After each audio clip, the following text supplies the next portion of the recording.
Hello, this is Anita Vyas on behalf of Positive Mantra a Thoughtscape, an initiative by respected Dr. Gautam Chatterjee sir. Well, आज का जो topic है वो है depression and anger. Depression और क्रोध का आपस में क्या संबंध है? See, depression has many causes. Depression होने के बहुत सारे कॉज होते हैं, उन्हीं में से एक है anger. Of course anger is not the only reason, लेकिन डिप्रेशन के बहुत सारे कारणों में से एंगर भी बहुत स्पेशल, बहुत ही बड़ा कारण है. ओके, सो एंगर. अब एंगर क्या है? एंगर क्या है हम सबको पता है कि when we don't have any control on our self, कैसे होता है हमें पता है. फिजिकली हमारी बॉडी में क्या होता है, मन में क्या चलता है. तो एंगर के बहुत सारे रीजंस होते हैं. Some are external and some are internal. तो हम आज यहाँ पे एक्सटर्नल फैक्टर्स से जो हमारे मन में एंगर क्रिएट हो जाता है, कि बाहर के कारणों से जो हमें गुस्सा आ जाता है और हम अपने ऊपर कंट्रोल खो देते हैं. तो आज हम उस एंगर के एस्पेक्ट की बात करते हैं कि जब हमारे मन का जो कंट्रोल है वो हम बाहर की चीज़ों की वजह से खो देते हैं. ओके, तो देखिए बहुत सारे लोग ऐसे होते हैं कि नहीं, हमें बहुत अच्छे से रहना है, बहुत अच्छे से सबसे बिहेव करना है, अच्छे शब्द मुंह से निकालने हैं, किसी से कुछ कहना भी नहीं है. फिर भी बहुत सारे ऐसे कारण होते हैं कि जब वो फॉर एग्ज़ाम्पल हम यहाँ पे एक केस स्टडी लेते हैं कि फॉर एग्ज़ाम्पल आपके, अब वो जो भी आपको इंस्टिगेट कर रहा है वो कहीं भी हो सकता है. आपके ऑफिस में हो सकता है, आपके घर में हो सकता है, आपके नेबर हो सकते हैं. कोई भी एक ऐसा इंसान जो कि ये चाहे कि हाँ, ये इंसान अपना खो दे, क्या खो दे, मेंटल इक्विलिब्रियम खो दे और एक खिलौना बन जाए कि हाँ, जब मैं एक बटन दबाऊं तो वो रिएक्ट कर दे. तो ऐसे इंसान, फॉर एग्जांपल सपोज आपकी लाइफ में कोई एक ऐसा इंसान है और आपके ना चाहते हुए भी हमेशा आप बार बार कोशिश करते हैं कि नहीं, मैं कभी अपना कंट्रोल न खोऊं. फिर भी एक दिन ऐसा आता है कि जब इतने ज़्यादा वो इंस्टिगेट आपको करते हैं, इतनी बुरी तरह से आपको वो अफेक्ट करते हैं कि आप परेशान हो जाते हैं और आप अपना कंट्रोल खो देते हैं. और जब कंट्रोल खो देते हैं तो फिर क्या होता है, आपके मुंह से भी कुछ बुरे शब्द निकल जाते हैं और आप भी एक्सप्लोड हो जाते हैं. तो एक्सप्लोड हो जाते हैं तो क्या करते हैं आप भी ज़ोर से चिल्ला के बात करते हैं, आप भी उन्हीं की भाषा में बात करते हैं. और फिर एक लेवल आता है कि जब आपके और उनके बीच में कोई फ़र्क नहीं रह जाता. तो अब आपने एक्सप्लोड तो कर दिया, आपने गुस्से में कुछ भी कह दिया, लेकिन उसके बाद क्या होता है? तो उसके बाद there is an anxiety in you. अब आपको हो सकता है ये लगे कि नहीं, मैंने जो किया ठीक किया, दैट पर्सन डिज़र्व्स इट. ये भी कई बार होता है, क्योंकि एक लेवल होता है हमारे भी सहन करने का. तो कई बार ऐसा लगता है कि ठीक है, मैंने भी अगर उसे बोल दिया तो ही डिज़र्व्ड इट. लेकिन बावजूद इसके कि ही डिज़र्व्ड इट, बावजूद इसके कि उन्होंने जो भी कुछ किया, there is an anxiety in you. अब वो एंग्जाइटी आपको जीने नहीं देती. अब आपको ऐसा लगता है कि मैं क्यों नहीं मन से शांत हूँ, क्यों मुझे ऐसा लग रहा है कि बिल्कुल अच्छा नहीं लग रहा. तो उस समय हमें we have to relook at our self. हमें ज़रूरत है कि हम अपने आप को फिर से देखें. So I am going to ask you one question. हम यहाँ पे अपने आप से एक क्वेश्चन कर सकते हैं. So let us just read the question. Okay, अच्छा, उस मोमेंट आप क्या करते हैं, आप अपने सारे एटिकेट्स भी भूल जाते हैं. जब आपने अपना कंट्रोल खोया तो होता क्या है, हम अपने इतने संभाल के रखे हुए एटिकेट्स कि हम सालों सालों से ये कोशिश करते हैं कि मैं मेरे मुंह से कुछ बुरा ना बोलूँ, ना बुरा कहूँ, ना रिएक्ट करूँ.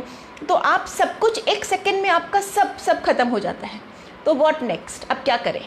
सो टेक अ पॉज, एक थोड़ा सा आप गैप लें और अपने आप से एक क्वेश्चन पूछिए. How do I feel when I lose control on my self in terms of speech and expression. कि मैं कैसा फील करता हूँ जब मैं अपना आपा खो देता हूँ. तो इसके 3 ऑप्शंस मैंने लिखे हैं. I don't feel any guilt. पहला आंसर है कि मुझे कोई गिल्टी फील नहीं होती, क्योंकि सामने वाले ने इतना बुरा मेरे साथ किया कि मुझे कोई गिल्टी फील हो ही नहीं रही. ये एक आंसर है. I feel as if my mind is moving like a whirlpool and I feel trapped. मुझे ऐसा लगता है कि मेरा सर जैसे कि भंवर होता है ना पानी का, वैसे घूम रहा है और मैं उसमें फंस गया हूँ और नीचे धंसता चला जा रहा हूँ. ये मेंटल स्टेट है.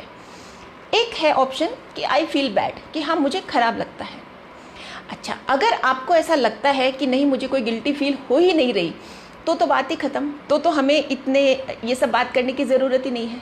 लेकिन 1% भी आपको लगता है कि नहीं ये गलत हुआ, कि जो हुआ कुछ गलत हुआ, कि आप अपने बिहेवियर से खुश नहीं हैं, तो यहाँ पे आप क्या करें? तो देखिए, एक चीज़ तो पहले ये देखिए कि जो भी सामने है आपके, अब वो आपके बॉस भी हो सकते हैं, आपके फैमिली मेम्बर्स हो सकते हैं, आपके पड़ोसी हो सकते हैं, कोई भी हो सकते हैं। तो एक बार तो आप ये देख लें कि वो किस तरह के हैं, कि क्या उनके संस्कार वैसे हैं, कि डे 1 से उनका नेचर ही वैसा है। एक चीज़ तो साफ है कि जो इस तरह के लोग होते हैं उन्हें एक सैडिस्टिक प्लेजर मिलता है, जिसे कहते हैं ना कि दूसरों के दर्द से हमें सुकून मिलता है, ऐसे लोगों को। तो ऐसे लोगों का काम ही ये होता है कि कैसे आप अपना आपा खोए। तो जैसे ही आपने अपना आपा खोया तो उनकी तो जीत हो गई। सो क्या आप ये अफोर्ड कर सकते हैं कि आप ऐसे लोगों को जीतने दें? तो नहीं कर सकते ऑफ कोर्स। तो डॉक्टर गौतम चैटर्जी सर, जो कि मेरे टीचर हैं, पॉजिटिव मंत्रा के हेड है, फाउंडर है, सब कुछ है, उन्होंने एक पील ऑफ दिया है कि एंगर को कैसे कंट्रोल करो, कैसे कंट्रोल करो और एंगर को किस तरह से आप लो। एंगर वर्ड का पील ऑफ दिया है कि एंगर को आप किस तरह से ले कि आप अपने आप को ट्रैंक्विल स्टेट में ला सकें। So first is assure inner tranquillity through meditation. कि ठीक है, एक बार जो हो गया सो हो गया, बट आइंदा ऐसा ना हो। तो उसके लिए आप क्या कर सकते हो? Assure inner tranquillity through meditation. कि आपको पता है कि हम जब ध्यान करते हैं तो ध्यान करने से हमारा माइंड कंट्रोल होता है, और माइंड कंट्रोल होने के साथ साथ अपने आप एक शांति हमारे मन में आ जाती है। तो वो शांति हमें लानी है। और क्यों लानी है? क्योंकि हम जब अंदर से शांत होंगे तो बाहर की चीज़ें हमें डिस्टर्ब नहीं करती। तो वो शांति सिर्फ और सिर्फ मेडिटेशन से आ सकती है। तो आप देखें ज़रा कि एटलीस्ट ट्वाइस अ डे आप थोड़ा समय अपने आप को दें और मेडिटेट ज़रूर करें। देन है N, never get provoked with outer reasons. और कभी भी बाहर के चाहे जो भी कारण हो उनसे आप प्रवोक ना हो, उनकी बातों की वजह से आप अपना आपा न खोए। तो अब आप इसे एक टेस्ट जैसे भी ले सकते हैं। आप इस तरह से टेस्ट ले सकते हैं कि ओके, जो सामने वाले जो है इंसान, वो उनका तो पूरा का पूरा उनका काम ही ये है कि मैं अपना आपा खो दूँ। So let's see who is the winner. अब ये तो बात ऐसी हो गई कि नेगेटिविटी और पॉजिटिविटी की लड़ाई है। सो ऑब्वियसली आप नेगेटिविटी को जीतने तो नहीं दे सकते ना, आप तो अफोर्ड नहीं कर सकते। आपने इतनी मेहनत अपने आप पे की है, तो कैन यू अफोर्ड कि आप एक सेकेंड में अपना पूरा का पूरा पॉजिटिव एंडेवर आप पूरा खो दें? तो आप ऐसा नहीं करेंगे। देन है जी, get along with yourself coolly while you analyse others behaviour. और जब आप दूसरों का बिहेवियर एनालाइज कर रहे हो, दूसरे किस तरह से बिहेव कर रहे हैं, वो जब आप एनालाइज कर रहे हो तो अपने आप के साथ बहुत शांत रहें। देखिए, एक ना ऑब्जर्वर बनना हमेशा बहुत अच्छा होता है। ये मेरा पर्सनल एक्सपीरियंस है और मुझे ये बहुत अच्छा लगता है। मैं जब छोटी थी तो मुझे कहीं पे भी गए, शादी में, पार्टी में, तो एक कोने में बैठ के और लोगों को ऑब्जर्व करना बहुत अच्छा लगता था कि कौन कैसा बिहेव कर रहा है, कैसा बिहेव कर रहा है तो क्यों कर रहा है, किसके फेशियल एक्सप्रेशंस कैसे हैं, किसी के फेशियल एक्सप्रेशंस कैसे हैं तो उनके अंदर क्या चल रहा है। तो ये फेस रीड करना मुझे एक आप कह सकते हैं बचपने का शौक़ था। तो वो कब बचपने का शौक़ पता नहीं था कि एक दिन इतना काम आएगा। सो gate along with yourself coolly. तो जब आप दूसरों का बिहेवियर एनालाइज कर रहे हो ना, तो बहुत शांत मन से करें कि दूसरे अगर ऐसा बिहेव कर रहे हैं तो क्यों कर रहे हैं, उनके पीछे क्या मोटिव है, उनको क्या मिलेगा। तो ऑब्वियसली जब आप सामने वाले को बहुत अच्छे से जानेंगे तो आप अपना बिहेवियर भी उसी के अकॉर्डिंग कंट्रोल कर लेंगे। देन है ई, energy for breathing with sound and silence matters. Okay, so energy for breathing. अब आपको सांस लेने के लिए तो एनर्जी चाहिए, और वो किसके साथ? Sound and silence. कि जहाँ पे आप अपने साथ साउंड इज़ व्हाट, ध्वनि, एंड मौन। तो थोड़ा सा ध्वनि और मौन के कॉन्सेप्ट को समझेंगे ना, अगर पूरे दिन भर में आप अपने आप को कुछ समय देंगे कि हाँ ये मेरा मौन का समय है, तो वो जो मौन का समय होता है ना, एक्चुअली बहुत फ्रूटफुल होता है। जो हमारे स्पिरिचुअल मास्टर्स ने जो मौन का समय हमें बताया है, डॉक्टर गौतम चैटर्जी सर हमेशा स्ट्रेस करते हैं कि मौन is very important in your life. तो एक्चुअली ये मैंने एक्सपीरियंस किया है, इसलिए मैं आपसे ये कह पा रही हूँ कि जब हम मौन होते हैं तो बहुत सारी चीज़ों के आंसर्स तो हमें यूं ही मिल जाते हैं और एक अजीब सा कंट्रोल आ जाता है अपने ऊपर। तो फिर हम जल्दी से अपना आपा नहीं खोते, जल्दी से क्या, इनफैक्ट हम खोते ही नहीं हैं, सेल्फ कंट्रोल आता है। देन लास्ट है R, respond but never react if someone is provoking you. Okay, अगर आपको कोई प्रवोक कर रहा है, आपके साथ वो ये कोशिश कर रहे हैं कि आप अपना आपा खो दे, तो आप हमेशा रिस्पॉन्ड करें।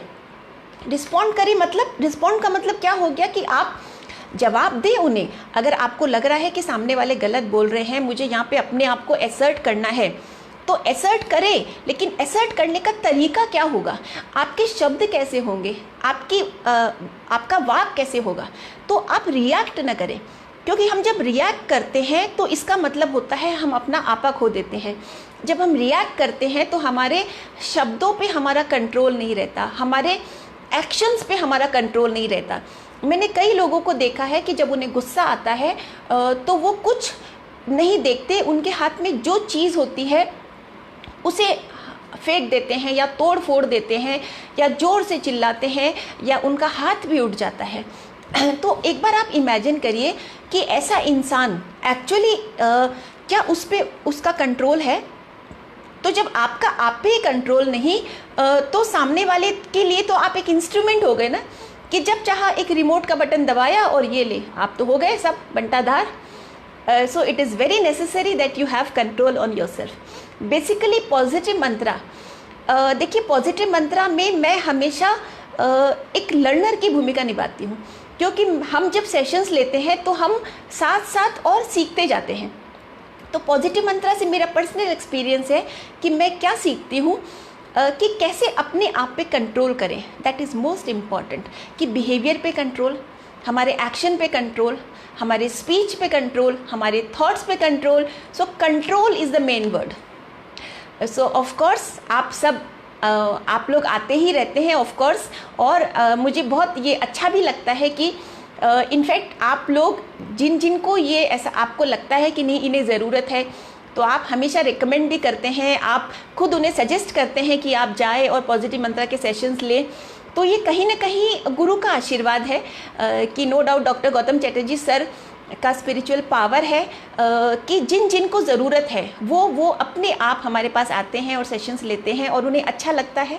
और मैं तो सिर्फ एक इंस्ट्रूमेंट हूँ, बिकॉज आई एम नथिंग, मैं तो सिर्फ आपकी तरह सीख रही हूँ। But I am really very grateful to doctor Gautam Chatterjee sir and my spiritual masters कि ये पॉजिटिव मंत्रा की जो जर्नी है वो इंसेसेंटली चल रही है और लोग हील हो रहे हैं। So okay, bye.